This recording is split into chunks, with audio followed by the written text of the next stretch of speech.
మగ్గం work blouses కానీ computer work blouses కానీ మనం కుట్టిన తర్వాత షోల్డర్స్ జాయిన్ చేసినప్పుడు భుజాల దగ్గర ఖర్చు బయటకు కనిపిస్తుంటుంది కదండి. దాన్ని ఈ వీడియోలో చూపించిన విధంగా ఇలా నీట్గా స్టిచ్ చేసుకోండి. లేదంటే హెమింగ్ చేసేటప్పుడైనా సరే దాన్ని మడిచి కుట్టేస్తే నీట్గా ఉంటుందండి. అలా పైకి లేస్తున్నట్టుంటే బాగోదు. నార్మల్ బ్లౌజ్కి కానీ లైనింగ్ బ్లౌజెస్కి కానీ పైపింగ్ బ్లౌజెస్కి కానీ మనమైతే షోల్డర్ అదుగు వేసాక నెక్ వేస్తాం కాబట్టి అలా ఖర్చు పైకి లేవదండి. కానీ వర్క్ బ్లౌజెస్కి అయితే ఖచ్చితంగా ఇలా పైకి లేసినప్పుడు ఈ విధంగా మిషన్తో అయితే ఇలా కుట్టుకోవాలండి. షోల్డర్ ఉంటుంది కదా, షోల్డర్కి అవతల 3/4 అంగుళం యువతల 3/4 అంగుళం వరకు అలా చివరికి కుట్టు దగ్గరగా పెట్టి వేసుకోవాలండి. రెండు వైపులా అలాగే వేసుకోవాలి. వేసుకుంటే నీట్గా వస్తుందండి. ఫైనల్ లుక్ చూడండి, బాగుంటుంది.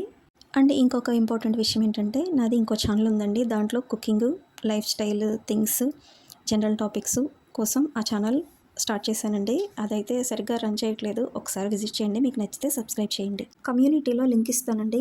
మీకు ఖచ్చితంగా నచ్చుతాయి వీడియోస్. నచ్చితే సబ్స్క్రైబ్ చేసి లైక్ చేయండి.